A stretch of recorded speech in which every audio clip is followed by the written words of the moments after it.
बड़ा दुर्लभ हो रहा है। भगवत चर्चा होना बड़ा दुर्लभ हो रहा है। भैया ये सब जब कर्मों का फल भोगने का आया तो महात्मा जी, और जब पाप कर्म करने जा रहे थे तो पूछ लेते हमसे कि हम पाप कर्म करने जा रहे हैं, आपकी अनुमति है क्या? तब नहीं, तब किसी न भगवान की याद की न गुरु की याद की, मनमानी आचरण किए। तो अब भोग आया है, अब भोग लो, उसको भोगना पड़ेगा। वो यहीं मिलेगा तुम्हें। पति पत्नी परिवार संसार मित्र, इन्हीं में सब कलह अशांति मारपीट नाना प्रकार का। अरे पूछो मत। भगवान के चरणों का जब तक आश्रय नहीं लोगे तो यहां का ये प्रेम विवाह, यहां का प्रेम तुम्हें शांति प्रदान नहीं कर सकता। भगवत भाव रखोगे, हर परिस्थिति को शांति पूर्वक निर्वाह। ये जीवन काटना भी एक कला है। मनुष्य जीवन कोई पशु जीवन नहीं है। अगर अध्यात्म नहीं तो आप इसको जी नहीं सकते, आप इस जीवन को नहीं जी सकते। अशांत रहोगे, क्लेशित रहोगे, परेशान रहोगे।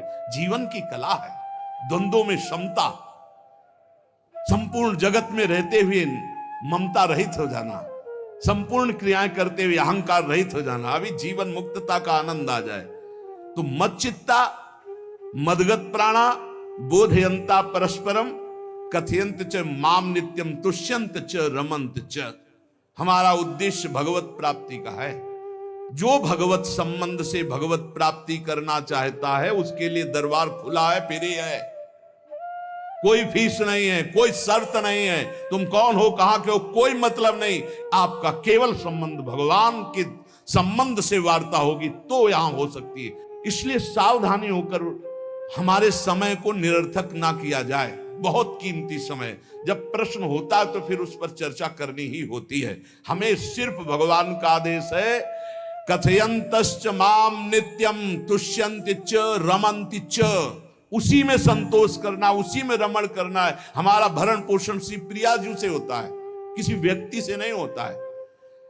हमारे यहां श्री श्यामा श्याम विराजमान है, उनका पूरा जगत है। तुम्हारी बुद्धि में मेड़ है, भेदभाव है, उनके लिए भेदभाव नहीं। सब मम प्रिय सब मम उपजाए, तो हम अपने स्वामी के अनुसार चलेंगे। सब मेरे प्राणनाथ श्यामा श्याम के जन है। कोई भी हो, इतना ना छोटा ना इतना बड़ा, ना इतना प्रिय ना इतना प्रिय, सब बराबर है। एक तरफ चाहे गुणात्मा, गुण से युक्त महात्मा, और एक चाहे दुरात्मा, दुर्गुणों से युक्त, दोनों को ऐसे दुलार करके श्री जी की तरफ बढ़ाने वाला मार्ग ये मार्ग यहाँ का है। कथयंत च माम नित्यम तुष्यंत च रमन्त च तेषाम सतत युक्ता नाम भजताम प्रीति पूर्वकम। जो सतत प्रेम पूर्वक मेरा भजन करता है, भगवान कह रहे ददामि बुद्धि योगम तम, उसकी बुद्धि का योग मैं करा देता हूं। ये खास बात हुई। लगाने की चेष्टा हमने की मन बुद्धि को, और भगवान आकर मन बुद्धि में विराजमान हो गए। तेषामेवानुकंपार्थ महमज्ञानजं तमः नाशयात्म्यात्म भावस्थो ज्ञान दीपेन भास्वता। भगवान कृपा करके उसके हृदय में ज्ञान प्रकाशित कर दिया। जब कोई सतत भजन करता है, प्राण प्रभु को समर्पित कर देता है, चित्त प्रभु में लगाए हुए प्रभु की चर्चा, भगवान उसके अंदर ज्ञान प्रकाशित कर देते, तो वो अनात्म भाव जो देह भाव था उसका नाश हुआ और वो भगवत भाव में स्थित हो जाता है। भगवान कह रहे हैं मत चित्तः सर्व दुर्गाणी मत प्रसादात तरिष्यसि। जब कोई मेरे में चित्त लगाता है तो मेरी कृपा से सारे दुर्गुणों का नाश हो जाता है। महात्मा तो भगवान बनाते हैं। करो सत्य ते साधु समाना, मैं उसे साधु बनाऊं। हमारा कर्तव्य, हमारा चित्त प्रभु में लग जाए। मेरा चिंतन करो, भगवान का आदेश है। बस खास बात है चिंतन। हमारी प्रारंभ से विशेष श्रद्धा इसी बात में रही गुरु शब्द पे कि रात दिन कोई भी चेतना युक्त क्षण ऐसा ना जाए जिसमें भगवत विमुखता हो। बस इसी बात की साधना जीवन भर रही। प्रारंभ में गुरुदेव ने कह दिया जब तक चेतना है तुम्हारे में तो तुम्हारा जागृत अवस्था का चेतना युक्त एक भी क्षण व्यर्थ नहीं जाना चाहे। तो गुरु कृपा से यही प्रयास रहा है कि हमारा एक भी मिनट भगवान से विमुख न जाए। पूर्व में ऐसी स्वभाव वृत्ति बनाई थी कि लोगों को ये शंका होती थी कि ये बोल पाते हैं कि नहीं बोल पाते हैं, अर्थात इनके वाणी है कि नहीं है? मूक, मौन, जटाओं का बोझा, एक वस्त्र, बस शांत। बुलाया गया, घंटा बजा तो पहुंच गए, प्रसाद लिए, उसमें एकांत, हर समय मंत्रा। कथा में बैठे हैं, अनुकूल वचन आया तो सुन लिया, नहीं पूरा का पूरा सत्संग ऐसे ही चला गया। हमारा मंत्र चल रहा है, एक क्षण भी मंत्र से बिलग नहीं। हमारा कर्तव्य है केवल चिंतन। चिंतन करोगे तो अभी मुक्त हो, अभी, परिणाम में नहीं। अभी हम राधा बोल रहे हैं, अभी प्राण निकले, अभी श्री जी के पास पहुंच जाएंगे। भगवान की कृपा का बल और साधन का तुम्हारा पूरा प्रयास, प्रयत्न। ध्यान रखो, दो से सिद्धि प्राप्त होती है, भगवान की कृपा का बल और आपकी पूरी साधना का प्रयास, प्रयत्न, कायरता नहीं। भगवान की कृपा का बल और तुम्हारा पूरा प्रयास, पूरा प्रयत्न। देखो, भगवान की दर्शन वृत्ति हृदय में जागृत हुई ध्रुव जी के पद को लेकर, कामना को लेकर। मैं भगवान का साक्षात्कार करूंगा, उनसे वरदान मांगूंगा कि मुझे सबसे श्रेष्ठ पदवी की प्राप्ति हो। चले, भगवान नारद जी मिले। पहला प्रलोभन, चलो अभी तुम्हें इस सम्राट पद पर नकार दिया। फिर भय, सांप हैं, बीछी हैं, जंगल के बड़े, और फिर यक्ष राक्षस, न जाने कौन कौन है। तुम अभी बालक हो, तुम्हें खा जाएंगे, तुम क्या तपस्या करोगे, क्या भजन? नहीं, इससे भी नहीं डिगे। कुछ भी हो, कदम वापस नहीं जाएंगे, अब तो हरि की प्राप्ति। तो गुरु मंत्र दे दिया। 6 महीने बहुत ही देह भाव रहित होकर उच्च कोटि की साधना की। बालक होने पर यही मथुरा में, मधुपुरी में देह भाव रहित होकर के, क्योंकि जंगल में ऐसे ऐसे मच्छर बड़े बड़े ना, एक मच्छर मारे तो पूरा होश खराब हो जाए, पूरी चेतना जागृत। तो उस 5 वर्ष के राजकुमार के शरीर में कितने मच्छर चिपके रहे होंगे, क्या क्या भयावह। हमने तो सैनपुर में देखा, आसन लगाए बैठे, काला नाग सांप ऐसे फुसकार रहा है। पूरा दृढ़ निश्चय है कि अगर ये काटने का समय है तो काट लेगा, नहीं काटना तो बिल्कुल नहीं काटेगा, बैठे रहो। वैसे पास से निकल गए, छाती से भी निकल गए हैं। निश्चय कि अगर काटना है काटना। सैकड़ों बिच्छू, कभी ऐसे डंक नहीं मारा। और अगर काटना हो, मारना हो ना, तो बढ़िया महल में बैठे हो तो वहां जाके काट लेंगे। ध्रुव जी अपनी निष्ठा से कभी नहीं विचलित हुए। अब जब भगवान सामने आए तो आखिरकार 5 वर्ष के बालक घबरा गए। भगवान का तेज, भगवान का रूप, भगवान की महिमा। भगवान मुस्कुराए, कृपा दृष्टि से देखे, बल मिला, भगवान को देख पा रहे हैं। अब मन में आया कि मैं स्तुति कैसे करूं, क्योंकि कोई ज्ञान तो है नहीं। भजन किया, भगवान की प्राप्ति हो रही, लेकिन अब कोई ऐसा ज्ञान तो है नहीं जिससे भगवान का स्तवन करे। भगवान की तरफ देख करके कुछ कहना चाहते हैं, पर क्या भगवान को कहें, ये ज्ञान नहीं। तो भगवान ने अपने ज्ञान स्वरूप शंख का ध्रुव जी के कपोल पे स्पर्श करा दिया। जो भगवान कह रहे, ज्ञान तो मेरी कृपा से होता है। अभी पीछे इस श्लोक में भगवान ने कहा, तेसा मेवानुकंपार्थो महमक ज्ञानजम तमहा नाशयाम्यात्म भावस्थो। अनात्म भाव का ये जो आत्मस्वरूप अनात्म देह में भाव आ गया है, इसके नाश का जो ज्ञान होता है, ये भगवान की कृपा से होता है। जे भी संग छुआया दिव्य ज्ञान और भगवान की दिव्य स्तुति की। तो ये देखा जाता है कि भगवान की कृपा से ही साधक में दिव्यता आती है, दिव्य ज्ञान आते हैं। पर प्रयत्न अपना होना चाहिए। प्रयत्न था तभी तपस्या में आए, नहीं तो प्रलोभन में फंस जाते या भय में डर जाते। ना प्रलोभन में फंसे चक्रवर्ती सम्राट पद देने पर, और ना भय में फंसे कि सांप बीछी और सिंह खा जाएगा, इससे भयभीत नहीं हुए। और प्रयत्न इतनी जोर का किया, आप भागवत में पढ़ लीजिए, देह भाव रहित होकर कितना कठोर तप, 6 महीने में भगवत साक्षात्कार। आत्मबल, भगवत कृपा बल। ये मन है बहुत डराता है, कैसे जिएंगे, बुढ़ापे में कौन सेवा करेगा, क्या दुनिया का प्रपंच खड़ा कर देता है। इसको इसी ज्ञान से काटो, भगवान है ना, भगवान सब करेंगे। भगवान के लिए हमने जीवन दिया है, ये जीवन भगवान के लिए हार। अरे दिव्य हो जाओगे, रिद्धियां सिद्धियां हाथ जोड़े खड़ी रहेंगी। भगवान जानते हो क्या भगवान है? हम एक बार भगवान के नाम पर अपने आप को न्यौछावर तो करके देखें, पर ये अहंकारी जीव मानता नहीं है। ये अहंकार का बल लिए रहता है। आसुरी प्रकृति है ये अहंकार। अहंकारम बलम दर्पम कामम क्रोधम च संश्रिताः।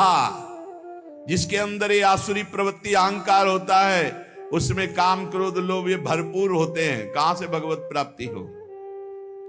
जहां ये दुश्मन रहते हैं वो घर तो तुमने सुरक्षित दे रखा है दुश्मनों को। आसुरी प्रकृति को तुमने, अहंकार को अपना स्वामित्व दे रखा है। मैं वो अहंकार जिसके साथ प्रकृति लगती है। जब अहंकार और बढ़ जाता है तो ईश्वरोहम अहम भोगी सिद्धोहम बलवान सुखी। तरंग से समुद्र नहीं होता, समुद्र से तरंग होती है। हम जितने भी हैं सब तरंग हैं उस परमात्मा की। वायु विकार नष्ट हुआ, समुद्र में ही लीन हो गए, ये बात है। लेकिन एक तरंग समुद्र नहीं पैदा कर सकती। एक सूर्य चमक रहा, कोई बंद के सूर्य दूसरा चमक के दिखाए? बहुत सावधानी से उपासना करो। ये अहंकार, भगवान कह रहे हैं, भगवान ये जो अहंकारम बलम दर्पम कामम क्रोधम च संश्रिताः, इस अहंकार को नहीं मिटाया तो ये अनुभव कराने लगता है और चार बोलने लगते हैं कि आप तो भगवान हैं। तो धर्म सम्राट करपात्री जी, इतने सिद्ध महापुरुष, और विश्वेश्वर विश्वनाथ जी की स्थापना करके रात दिन आराधना, काशी में बड़े बड़े सिद्ध महापुरुष भगवान शिव की आराधना करते, बड़े बड़े सिद्ध महापुरुष भगवती अम्बा की आराधना करते। ये कौन सा ज्ञान प्रकट हो जाता है जो भगवत स्वरूपों का अपमान होने लगता है? मुझे यही समझ में नहीं आता। गुरु रूप से हमें शास्त्र के आचरण देने आए, मनमानी भ्रष्टाचार सिखाने नहीं आए। आज तक कभी कहीं भी भगवत स्वरूपों का अपमान महापुरुषों द्वारा नहीं हुआ। महापुरुष और भगवान में अंतर नहीं, पक्का मुझे विश्वास। हम तो चराचर जगत को भगवत स्वरूप मानते हैं, लेकिन आचरण कराने के लिए आचार्य गुरुदेव जैसे चले हैं वैसे ही चलना होता है। सदैव संतों ने अपने को अधम और तुच्छ और नीच कहा है।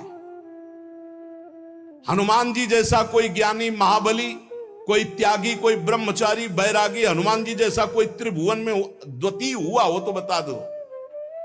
अतुलित बलधामम हेम शैलाभदेहम दनुजवन कृशानुम ज्ञानिनाम अग्रगण्यम।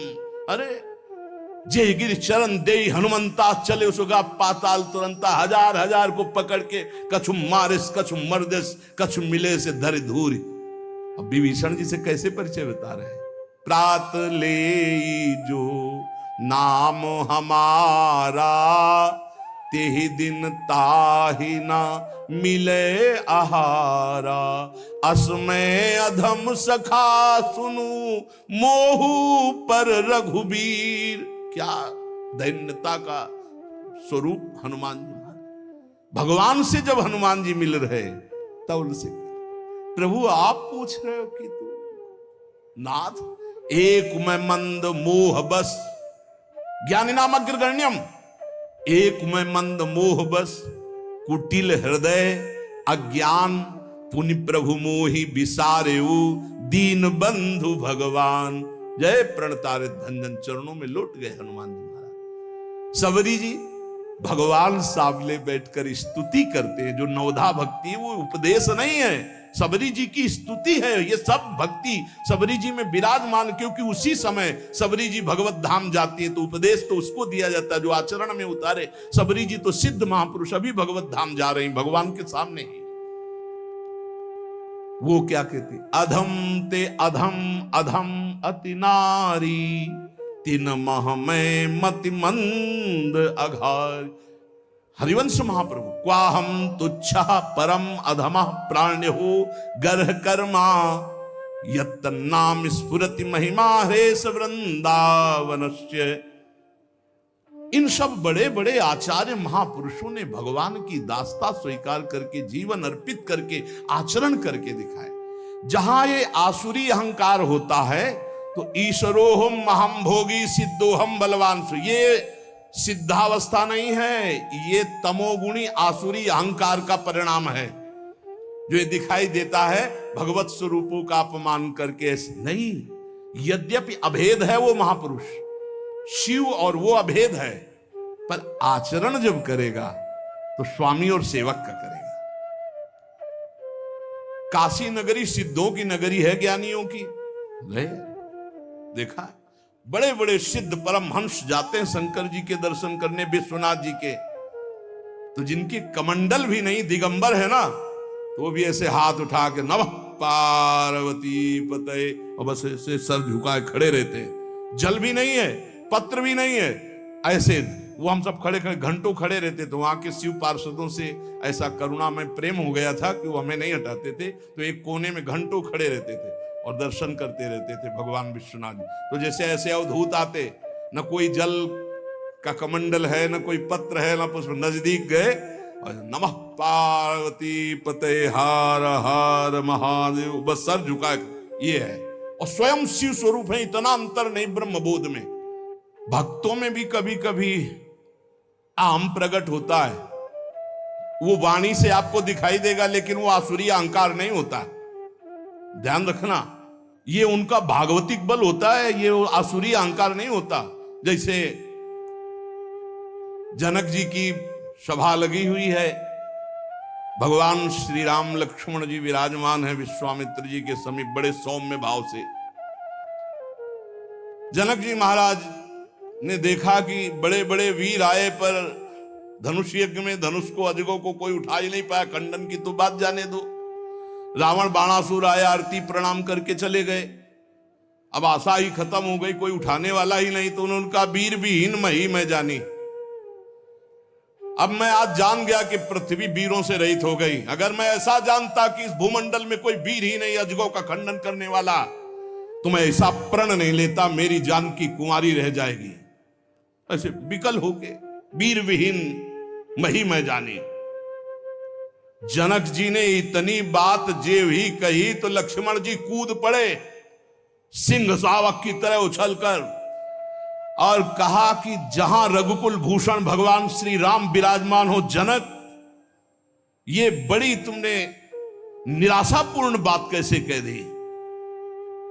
तुमने ऐसी बात कह दी जहां रघुकुल भूषण भगवान श्री राम विराजमान है। ताल ठोकी और कहा अगर इनका इशारा हो जाए, समझो, जो तुम्हारी अनुशासन पाऊं, कंदुकी ब्रह्मांड उठाऊं, काचे घट जिमी डारों फोरी, सकऊं मेरु मूलक जिमी तोरी, कमल नाल जिमी चाप चढ़ाऊं, जो जन सत प्रमाण ले धाऊं। हे जनक, जहां रघुनाथ जी विराजमान होते वहां ऐसी बात नहीं कहते। तुमने ऐसी बात कैसे कह दी? अगर मेरे स्वामी का आदेश हो जाए अभी तो पूरे ब्रह्मांड को कच्चे घड़े की तरह तोड़ दूं। ये अजगौ पुराना 100 योजन एक बार में दौड़ते हुए जाऊं और इसको ऐसे कमल लाल की तरह तोड़ दूं, मेरे स्वामी का आदेश हो। ये अहंकार नहीं है। पहली बात कही, जो तुम्हार अनुशासन पावो, अगर मेरे प्रभु श्री राम की आज्ञा हो जाए। और लक्ष्मण जी ने एक बात और कही कि तोरों छत्रक दंड जिमि तव प्रताप बलनाथ, आज के बाद कभी धनुष स्पर्श नहीं करूंगा यदि मेरी बात झूठी हो जाए। आपके प्रताप से इसे बरसाती छत्ते की तरह तोड़ दूं इस अजगौ को, अगर आपका आदेश हो। तव प्रताप बलनाथ, यह अहंकार नहीं है, यह भक्त का भगवत प्रताप है। दशानन कह रहा है, अरे मुझे क्या भय, तेरी सभा में अगर कोई वीर हो तो मेरा पैर उठा दे। मैं राम जी का एक छोटा सा सेवक हूं, तू मेरे प्रभु को बार बार मनुष्य कह रहा है, मैं जिनका सेवक हूं। तेरी सभा में तू जो अपने सभा बलों के बल पर बलवान होकर कहता है कि ये सब आहार है, तो मैं उनका एक छोटा सा दूत हूं। अगर कोई मेरा पैर उठा दे तो जानकी जी को राम जी हार जाएंगे, वापस चले जाएंगे। राम प्रताप सुमिरपन रूपा। सभा में पैर हाहाकार मच गया।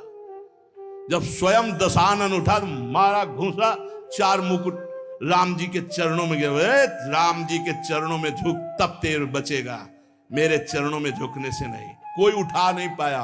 ये अंगत का अहंकार नहीं, ये भक्त का भगवत प्रताप होता है। राम प्रताप सुमेरी परण रूपा, राम प्रताप हरिवंश प्रताप ही जानत है, हरिवंश प्रबोध प्रमाणत है, हरिवंश सर्वस्व है तिनके, सुख संपत्ति दंपति जो जिनके। लक्ष्मण जी कह रहे सकौ मेरु मूलक जिम तोरी, जैसे मूली तोड़ दिया जाता 4 लाख योजन का सोने का पहाड़ सुमेरु, ऐसे उखाड़ के तोड़ के फेंक दूं। भगवान अपार सामर्थ्यशाली, और जो भगवान में चित्त जोड़े अपार सामर्थ्यशाली। याज्ञवल्क्य जी जनकपुरी जब आते तो वेदांत चर्चा बहुत सुंदर होती थी। जब याज्ञवल्क्य जी आते तो बड़े बड़े ऋषि मुनि साधक सिद्ध सब उपस्थित होते कि जरूर कोई न कोई गूढ़ चर्चा होगी। पर जब तक जनक जी नहीं आते थे तब तक वो चर्चा नहीं शुरू करते थे, पूरी सभा भरिए इंतजार करते। जब जनक जी आते तब चर्चा। तो कई ऐसे महापुरुष जिनको लगा कि ठीक है जनक जी विदेह राज है, पर ऐसा नहीं कि और किसी की ज्ञान में स्थिति नहीं। जब तक जनक जी नहीं आते तब तक तो कहा कि अन्य श्रोता भी तो हैं याज्ञवल्क्य जी से, पर आप जब जनक जी आते हैं तभी शुरू करते हैं आप चर्चा। क्या हम ऐसा समझ सकते हैं कि आपकी ममता जनक जी पर है?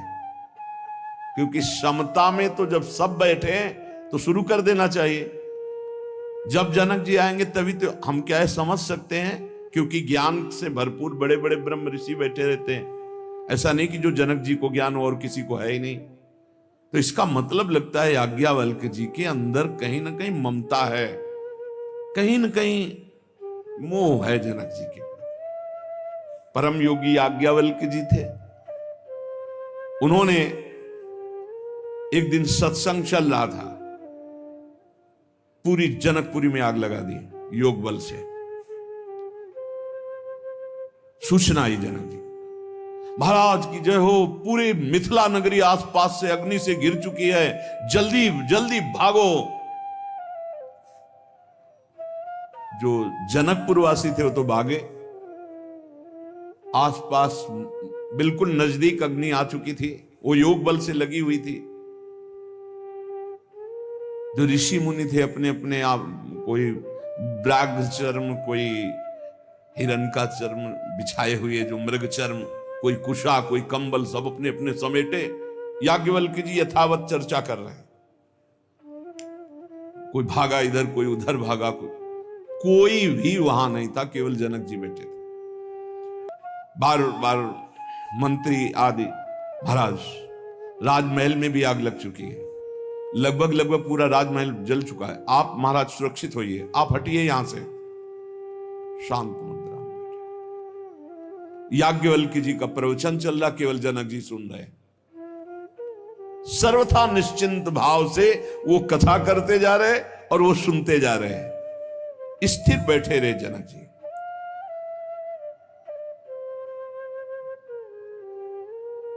धीरे धीरे योग बल, किसी को पता नहीं था, योग बल से धीरे धीरे आग को शांत किया। और तो नहीं आ पाए, जनकपुर वासी सब बड़े खेद में थे कि जब आग लग गई, ये जल गया, वो जल गया, वो जल गया। ऋषि मुनि बैठे रहे। फिर याज्ञवल्क्य जी ने कहा, विदेहराज जनक, सर्वस्व मिथिला में जल गया, राजमहल भी जल गया, बार बार सूचना हुई, सब महात्मा लोग अपने कमंडल आसन लेकर के हट गए, आप क्यों नहीं हटे? महल में आग लग गई, सर्वस्व नष्ट हो गया, आपको तो देखना चाहिए, आप राजा हैं। जनक जी ने कहा, महल की क्या बात, अगर इस शरीर में भी आग लग जाती तो हमें क्या फर्क पड़ता? नैनम छिन्नन्ति शस्त्राणि नैनम दहति पावका न चैनम क्लेदयन्त्यापो न शोषयति मारुता। क्या ज्ञान ये प्रवचन के लिए ही केवल है? ये अनुभूत विषय है। मेरी आत्मा है आग, वो इस शरीर को नष्ट कर सकती है, आत्म तत्व को नहीं। और मैं आत्मस्वरूप हूं, क्या फर्क पड़ता है? महल जल गया, जलने वाली चीज जल गई, शरीर जल जाता, जलने वाली चीजें जल जाएगी, आत्मस्वरूप में नहीं। सब महात्माओं की तरफ देखा याज्ञवल्क्य जी ने कि आप सबके पास क्या था, इनके पास तो पूरा राज्य भस्म हो रहा था, महल भस्म हो रहा था, सब स्थिति थी। आप अपना अपना बागंबर मृगचर्म लेकर, ब्रह्म ज्ञान केवल बातचीत का विषय नहीं है, स्थिति का विषय है। ऐसे चाहे वो भगवत भक्त हो या ब्रह्म ज्ञानी हो, दोनों ब्रह्म ज्ञानी की दृष्टि में ब्रह्म के सिवा कुछ नहीं, भगवत भक्त की दृष्टि में आराध्य देव के सिवा कुछ नहीं। फिर चिंता शोक भय किस बात की?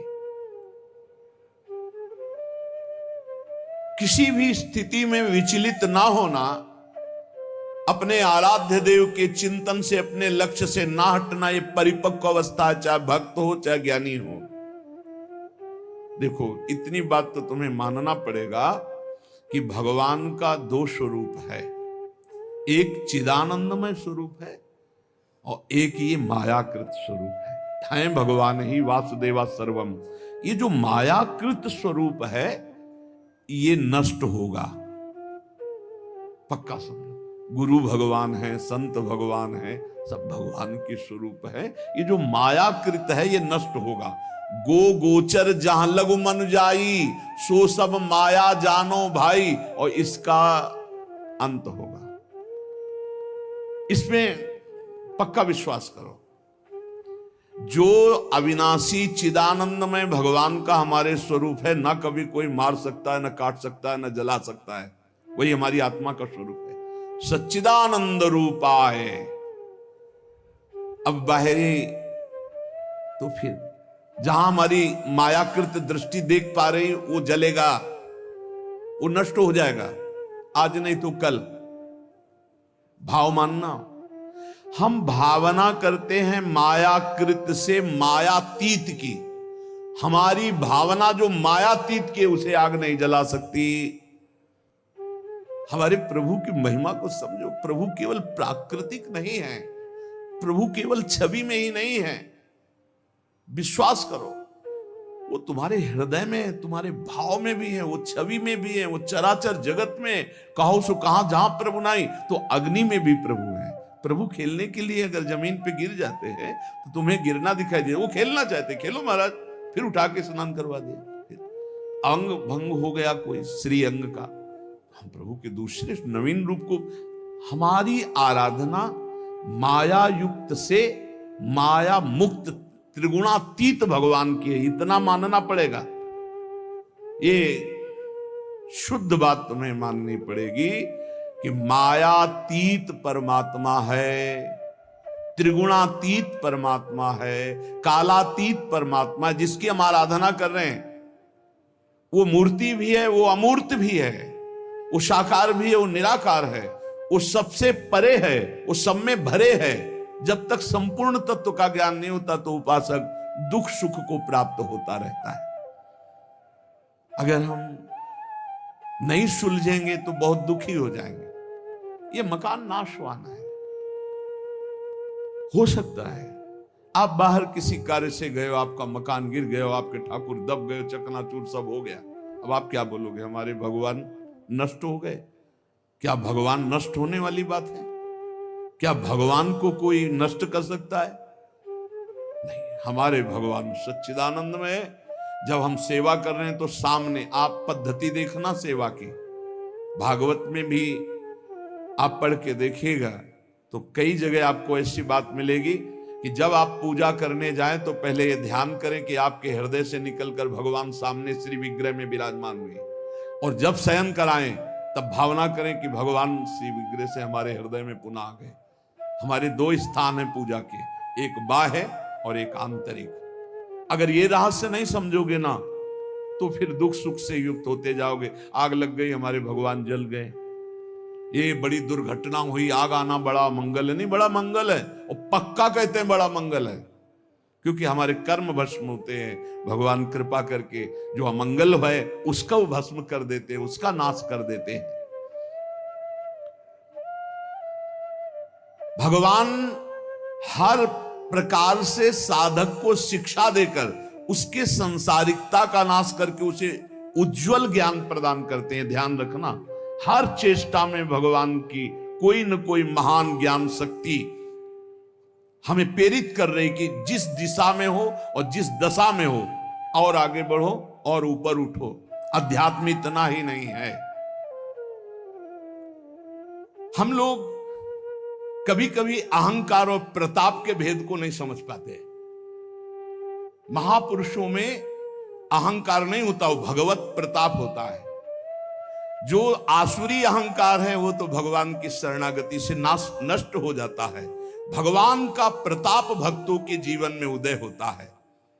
भगवान बहुत कृपालु हैं, बड़ी करुणा की है, अपना मार्ग हमें देने के लिए सत्संग दे रहे हैं। कथन श्रवण का सौभाग्य मिला है। इसी जन्म में हमें भगवत प्राप्ति करनी है। अपार बलशाली माया को परास्त करने का बल केवल भगवान की कृपा से प्राप्त होता है। इसलिए नाम जप करो, भगवत लीला गायन गुणगान करो और भगवान से प्रार्थना करो कि मेरा अहंकार आपके चरणों में समर्पित हो जाए। सारा दोष इसी अहंकार का है। ये संस्कृति मूल शूल प्रद नाना, सकल शोक दायक अभिमाना, ताते करें कृपा निधि दूरी, सेवक पर ममता अति भूरी। हमारे ऊपर बहुत प्यार है प्रभु का, हम उस प्यार के बल से अहंकार को प्रभु के चरणों में समर्पित करके इसी जन्म में जीवन मुक्त हो जाए। शेष चर्चा आगे। श्री राधा